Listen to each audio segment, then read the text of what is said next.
आप देख रहे हैं रिपब्लिक का डिजिटल प्लेटफॉर्म और मैं हूं आपके साथ मृदुल शर्मा। लेकिन आज ये वीडियो देखना चाहिए और इस वीडियो को जो छात्र सुन रहे हैं, देख रहे हैं, वो विकास दिव्यकीर्ति तक जरूर पहुंचा देना। विकास दिव्यकीर्ति दृष्टि वाले, ताकि उनकी दृष्टि खुल जाए। मैं ये बात क्यों कह रहा हूं दर्शकों? क्योंकि उन्होंने अपनी दृष्टि बंद कर दी, उन्होंने अपनी आंख बंद कर ली।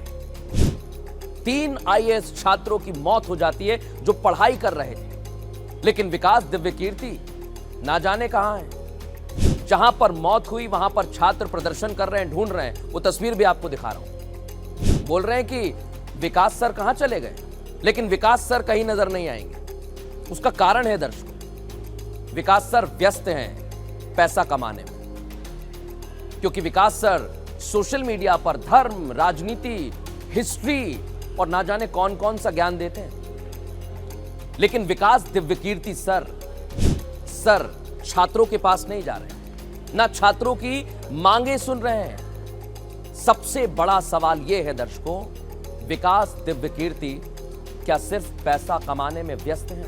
क्या वो एक बिजनेसमैन बन गए? इसलिए मैं कह रहा हूं छात्रों, आपसे बात कर रहा हूं कि आप इस वीडियो को आपके विकास सर तक जरूर पहुंचा देना, क्योंकि विकास दिव्यकीर्ति और उनके जैसे कई कोचिंग चलाने वाले हैं जिन्होंने बेसमेंट में इल्लीगल तरह से पढ़ाई के लिए कहीं लाइब्रेरी बना दी है, कहीं व्यवस्थाएं ऐसी की गई हैं जो छात्रों के लिए जानलेवा साबित होती है। और जब घटना घटती है तो क्या होता है? पल्ला झाड़ के निकल जाते हैं। कहां गई आपकी नैतिकता? आप तो बड़ी बड़ी रील बनाते हैं विकास दिव्यकीर्ति सर। आप तो बड़े बड़े सोशल मीडिया पर ऐसे नैतिकता के ज्ञान देते हैं कि धर्म, राजनीति और बड़े बड़े धर्मगुरु पीछे रह जाएं। लेकिन जब बात आई आपके छात्रों की, जो छात्र बैठे हुए हैं, उनसे आप मिलने अभी तक नहीं गए हैं। और इसलिए मैं कह रहा हूं कि वो एक बिजनेसमैन बन गए दर्शकों। इसके पीछे कारण है, आप भी फोन स्क्रॉल करते होंगे जब विकास दिव्यकीर्ति सर बहुत अच्छी बातें कह रहे हैं, कोई रील आ गई होगी, उस रील के भी विकास दिव्यकीर्ति सर को पैसे मिलते हैं दर्शकों। और जो फॉलोअर्स की लिस्ट हमने निकाली है, उनके देखिए, कहीं 2.5 करोड़ हैं, कहीं 1 करोड़ हैं, और इनसे भी वो करोड़ों रुपए कमाते हैं। लेकिन छात्रों से मिलने का समय नहीं है। अगर छात्र सुन रहे हैं मुझे, तो ये वीडियो उन तक पहुंचा देना, क्योंकि वो तो आपके पास नहीं आने वाले। विकास दिव्यकीर्ति बार बार अलग अलग तरह के हर मुद्दों पर ज्ञान देते हैं। किसी को कटघरे में खड़ा करते हैं, किसी का अपराध बताते हैं, किसी को बताते हैं कि आपको ये नहीं करना चाहिए। लेकिन क्या विकास दिव्यकीर्ति सर आपको पता है कि आपके छात्र जो आपको पैसे देते हैं, जो सपने लेकर आते हैं, वो आपका इंतजार कर रहे हैं, लेकिन आपके पास तो वक्त होगा नहीं। आप तो व्यस्त होंगे अपनी रील बनाने में, अपने कंटेंट पर फोकस करने में, क्योंकि आपके करोड़ों फॉलोअर्स हैं जो आपको सुन रहे हैं। और बड़ी बात क्या है दर्शकों, जब सामने आते हैं तो सफाई देते हैं। सफाई भी ऐसी जो किसी के गले नहीं उतरेगी। पानी जरूर उतर जाएगा दृष्टि आईएएस के बेसमेंट में, हो सकता है अगर कार्रवाई नहीं की, लेकिन उनकी सफाई आपके गले नहीं उतरेगी। क्यों कह रहा हूं दर्शकों में? क्योंकि वो कह रहे हैं कि बहुत सारे लोग चला रहे हैं तो हम भी चला रहे हैं।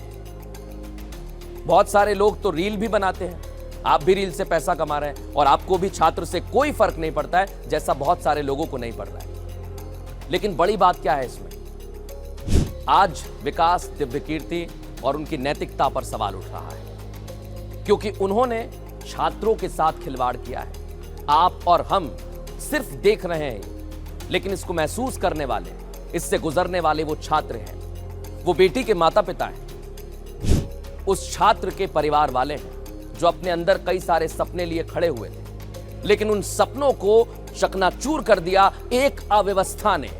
और इस अव्यवस्था पर जब बोलने का वक्त आया तो विकास दिव्यकीर्ति सर आ ही नहीं रहे, कहीं नहीं आ रहे हैं और बड़ी बड़ी बातें कर रहे हैं। दर्शकों, बड़ी बात क्या है? 48 घंटे बीत चुके हैं, लेकिन विकास दिव्यकीर्ति सर मुझे लगता है शायद एड्रेस भूल गए। अगर आप भूल गए तो मैं बता देता हूं, ओल्ड राजेंद्र नगर, जहां पर कई सारे बच्चे आते हैं अपने सपने लेकर, लेकिन उन सपनों को डुबाया जा रहा है, पानी में फेंका जा रहा है। और विकास दिव्यकीर्ति, जिनकी दृष्टि आईएएस 1999 में बनी थी, छात्रों के लिए ही बनी थी, और विकास दिव्यकीर्ति सर तो गृह मंत्रालय तक में काम कर चुके हैं, उनको तो पता ही होगा नियमों के बारे में। नहीं पता तो ये वीडियो उन तक जरूर पहुंचा देना, क्योंकि 1999 में कोचिंग बनी और अब तक कई सारे छात्र वहां से निकले होंगे, लेकिन अब उनकी कोचिंग पर जब कार्रवाई हुई है तो सफाई दे रहे हैं, लेकिन छात्रों के पास नहीं पहुंचे। अब छात्र उनसे सवाल पूछ रहे हैं। जो आपके करोड़ों फॉलोअर्स YouTube पर हैं, अलग अलग सोशल मीडिया प्लेटफॉर्म पर हैं, क्या वहां आप छात्रों से माफी मांगेंगे? क्या आप ये कहेंगे कि मैं नैतिकता की बातें सिर्फ और सिर्फ दिखावे के लिए करता था? क्योंकि आपकी नैतिकता की बातों से आज के सच में बहुत अंतर है। आज का सच यह है कि अभी तक विकास दिव्यकीर्ति नहीं पहुंचे हैं। और आज फिर एक और बात मैं आपको बता दूं कि वहां पर फिर से पानी भर गया है, कार्रवाई की बात की जा रही है। लेकिन अब आपको सोचना होगा, और मैं आखिर में उन माता पिताओं से बात करना चाहता हूं जो आप लोग सोशल मीडिया पर रील्स देखते हैं, विकास दिव्यकीर्ति बनाते हैं, नैतिकता की बातें करते हैं, तमाम ज्ञान की बातें कहते हैं, फलसफे बताते हैं जिंदगी जीने के। अगर आप उनसे इंप्रेस होते हैं तो सावधान हो जाइए, क्योंकि आप सिर्फ इंप्रेस हो रहे हैं।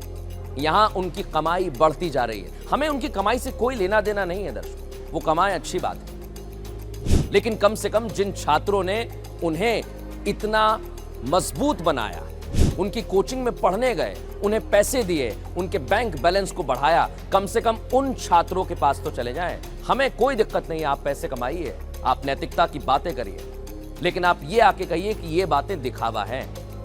और जो माता पिता सुन रहे हैं वो भी सावधान हो जाएं, क्योंकि इस तरह के कोचिंग सेंटर्स चल रहे हैं, लेकिन दृष्टि IAS जो कई लोगों के लिए आदर्श का केंद्र होगा, वहां पर अब आदर्श नहीं मिलेगा। क्योंकि अगर विकास दिव्यकीर्ति सर आदर्श बनेंगे तो फिर बाकियों का क्या होगा? क्योंकि ऐसे ही बेसमेंट में वो भी इल्लीगल तरह से कुछ संचालित करेंगे और वो छात्रों की जान पर बनाएगा। लेकिन इस वीडियो को जरूर आप विकास दिव्यकीर्ति सर तक पहुंचाइए और उनसे पूछिए कि क्या अब वो आपके पास आएंगे, आपकी मांग उठाएंगे। अगर आपकी मांग नहीं उठा सकते तो उन्हें अपने चैनल पर आके माफी मांगनी चाहिए दर्शकों। और कई IAS एस्पिरेंट्स जो इस समय मुझे सुन रहे होंगे, आपको एक सब्जेक्ट पढ़ाया जाता है, डिजास्टर मैनेजमेंट, आपदा में क्या किया जाए। लेकिन यहां आपदा आई तो क्या किया जाए? छिप जाए, छात्रों से दूर हो जाए। मुझे लगता है शायद कोर्स में विकास दिव्यकीर्ति जी यही पढ़ा रहे होंगे, क्योंकि उन्हें समझ तो नहीं आया क्या करें, तो 48 घंटे तक सामने ही नहीं आए। लेकिन आप सोचिए, जो मैनेजमेंट का कोर्स, डिजास्टर मैनेजमेंट, आपदा से कैसे बचा जाए, क्या किया जाए, वो आपको पढ़ाया जाता है। क्या उसमें ये सब पढ़ाया जाता है? क्या आप बेसमेंट में अपने कोचिंग का एक एरिया बना दें, वहां छात्रों को भर दें? अगर ये डिजास्टर मैनेजमेंट है तो आप सोचिए। लेकिन अब 48 घंटे बाद बाहर आ गए हैं और क्या कह रहे हैं वो भी मैं आपको बताऊंगा। ये वीडियो आप जरूर पहुंचाइएगा आपने विकास दिव्यकीर्ति सर तक। नमस्कार।